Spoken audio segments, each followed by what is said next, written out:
Home workout സീരീസിലേക്ക് ഏവർക്കും സ്വാഗതം. നമ്മുടെ ഇന്നത്തെ ആദ്യ വർക്കൗട്ട് ജമ്പിങ് ജാക്സ്. പക്ഷെ നമ്മൾ ജമ്പിങ് ജാക്സ് ഇതിനു മുമ്പ് ചെയ്ത പോലെയല്ല. കയ്യിൽ 2 വെയിറ്റ് എടുക്കുന്നുണ്ട്. നിങ്ങൾക്ക് നിങ്ങളുടേതായ ഏതെങ്കിലും രീതിയിലുള്ള വെയിറ്റ് നിങ്ങൾക്ക് വീട്ടിൽ നിന്ന് എടുക്കാവുന്നതാണ്. നോർമലി നമ്മൾ കഴിഞ്ഞ ലാറ്ററലിൽ മാത്രമായിട്ട് ചെയ്തിരുന്നത്. ഇത്തവണ നമ്മൾ അതിൻ്റെ കൂടെ ഫ്രണ്ടിലേക്കും കൂടെ കൈനെ കൊണ്ടുവരുന്നു. അപ്പൊ എങ്ങനെ ചെയ്യാന്ന് വെച്ചാൽ 1 2 1 2 1 2 1 2. ഇതാണ് നമ്മുടെ ആദ്യത്തെ വർക്കൗട്ട്. നമ്മുടെ സെക്കൻഡ് വർക്കൗട്ട് വാൾ സിറ്റിംഗ്. ഒന്നുമില്ല, ഏതെങ്കിലും ഒരു വാളില് ആംഗിൾ 90 ഡിഗ്രി വരുന്ന രീതിയിൽ ഇരിക്കുക. കൈനെ ഫ്രീ ആക്കി വെക്കുക, കാലിന് താങ്ങരുത്. മാക്സിമം ടൈം നിൽക്കാൻ വേണ്ടി ശ്രമിക്കുക. ഇതാണ് വാൾ സെറ്റിംഗ്. ഇതിൽ നിങ്ങൾ ഡിഫറെന്റ് ആയിട്ട് ടൈമിനെ സെറ്റ് ചെയ്ത് ഗോൾ വെച്ച് ചെയ്താൽ മതി. ചിലപ്പോൾ നിങ്ങൾക്ക് ആദ്യത്തെ ദിവസം 10 സെക്കൻഡ് ആയിരിക്കും നിൽക്കാൻ പറ്റുക. സെക്കൻഡ് ഡേ ആകുമ്പോഴേക്കും അതിനെ ക്രമേണ ഇൻക്രീസ് ചെയ്യും. തേർഡ് വർക്കൗട്ട് എന്ന് പറയുന്നത് മൗണ്ടൈൻ ക്ലൈംബ്. നമുക്ക് ഏതെങ്കിലും ഒരു ഹൈറ്റിൽ കൈ വെക്കാം.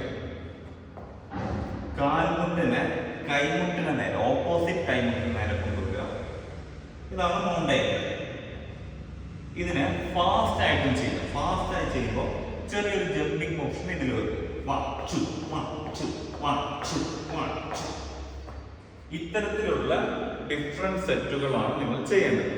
നമ്മൾ ഇനി ചെയ്യുന്നത് കെറ്റൽ ബെൽ സ്വിംഗ് ആണ്. പക്ഷെ നിങ്ങൾക്കത് വീട്ടിൽ നിന്ന് കെറ്റൽ ബെൽ ഇല്ലാതെ ചെയ്യാൻ ബുദ്ധിമുട്ടായിരിക്കും. അപ്പൊ എന്ത് ചെയ്യാം, കെറ്റൽ ബെല്ലിന് പകരം നിങ്ങൾക്കൊരു വെയിറ്റോ അല്ലെങ്കിൽ ഒരു കവറോ വാട്ടവോ നിങ്ങൾക്ക് ഇങ്ങനെ പിടിക്കാൻ പറ്റുന്ന ഒരു രീതിയിൽ എന്തെങ്കിലും ഒരു ഒബ്ജക്റ്റിനെ നിങ്ങൾ തന്നെ ക്രിയേറ്റ് ചെയ്തിട്ട് നിങ്ങൾക്ക് ചെയ്യാവുന്നതാണ്. ചെയ്യാൻ ഇത്രയേ ഉള്ളൂ. സ്ക്വാട്ടിംഗ് പൊസിഷനിൽ ഇരിക്കുന്നു. എഴുന്നേൽക്കുന്ന സമയത്ത് ബ്രീത്ത് ഔട്ട് ചെയ്ത് കൈനെ സ്വിംഗ് ചെയ്യാം.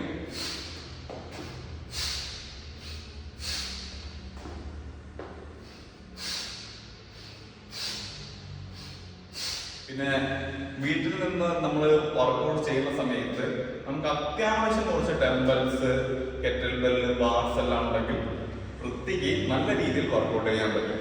കഴിയുകയാണെങ്കിൽ അത്തരത്തിലുള്ള നെസസറി ആയിട്ടുള്ള കുറച്ച് സാധനങ്ങൾ വാങ്ങി വെക്കാം.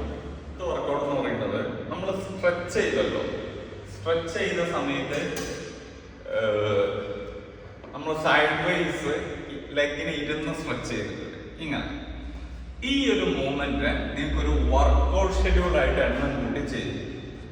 ഇതിനെ നിങ്ങൾ എന്ത് ചെയ്യുന്നു, ഒരു വർക്കൗട്ട് ആയിട്ട് എണ്ണം കൂട്ടി ചെയ്യുന്നു. എല്ലാവർക്കും ഇപ്പൊ ഇത് ചെയ്യാൻ പറ്റിയെന്ന് വരില്ല.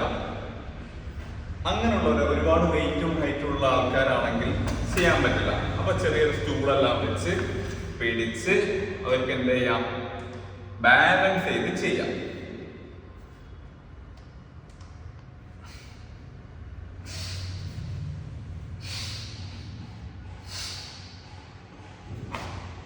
ഇരിക്കുന്ന സമയത്ത് നിങ്ങൾ ഏത് സൈഡിലേക്കാണോ ഇരിക്കുന്നത് ആ കാലിന്റെ ടോപ്പ് സ്ട്രെയിറ്റും ഓപ്പോസിറ്റ് ലൈനെ നമ്മൾ ട്വിസ്റ്റ് ചെയ്ത് വെക്കുകയും ചെയ്യും.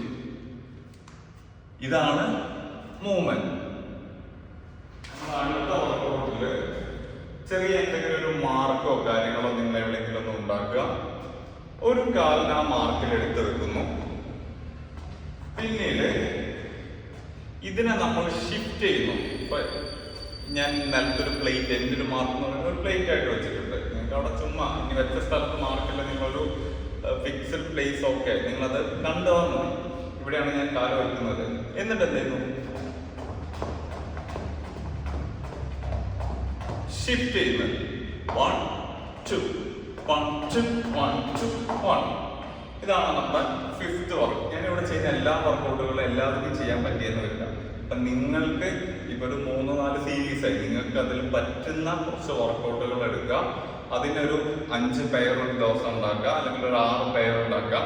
അതിന്റെ ഇന്റൻസിറ്റി ആൾട്ടർനേറ്റീവ് ഡേയ്സിൽ കൂട്ടിക്കൊണ്ടുവരിക. എന്ന് വെച്ചാൽ ഇപ്പൊ ഒരു ഞാനൊരു 4 ഷെഡ്യൂൾ ഉണ്ട്. അതായത് 4 ദിവസം 4 ഡിഫറെന്റ് വർക്കൗട്ടുകളാണ് ഞാൻ നിങ്ങൾക്ക് പറഞ്ഞു തന്നത്.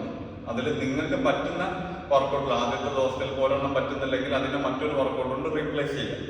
എന്നിട്ട് അടുത്ത ദിവസം വേറൊരു സെറ്റ് വർക്കൗട്ട്, അതായത് ഈ 4 പെയറിൽ അടുത്ത 4 അല്ലെങ്കിൽ 5 നിങ്ങൾ ചൂസ് ചെയ്തിട്ട് ഒരു പെയർ ഉണ്ടാക്കുന്നു. അതിനെ മാറി മാറി കണ്ടിന്യൂ ചെയ്യുക. എന്നിട്ട് റിസൾട്ട് ഉണ്ടാക്കുക. അതിന്റെ ഇന്റൻസിറ്റി കൂട്ടി നിങ്ങൾ എന്ത് ചെയ്യുക, റിസൾട്ട് ഉണ്ടാക്കാൻ ശ്രമിക്കുക. പിന്നെ കയ്യിൽ കുറച്ചുകൂടെ ഡംബല് കാര്യങ്ങളെല്ലാം ഉള്ള ആൾക്കാരാണെങ്കിൽ നമുക്ക് കുറച്ച് വെയിറ്റ് ട്രെയിനിങ് സെക്ഷനും ഇതിൽ നമുക്ക് ഫോക്കസ് ചെയ്യാം. അതെങ്ങനെയാണെന്നുള്ളത് വരും വീഡിയോയിൽ ഞാൻ പറഞ്ഞിരുന്നതാണ്. അതായത് ഹോം വർക്കൗട്ടിൽ തന്നെ കുറച്ച് ബാറും ഡംബലെല്ലാം വെച്ച് നമുക്കൊരു ഫുൾ ബോഡി വർക്കൗട്ടുകളെല്ലാം ചെയ്യാൻ പറ്റും. അത്തരത്തിലുള്ള അപ്ഡേഷനും ഞാൻ ചെയ്യുന്നതാണ്.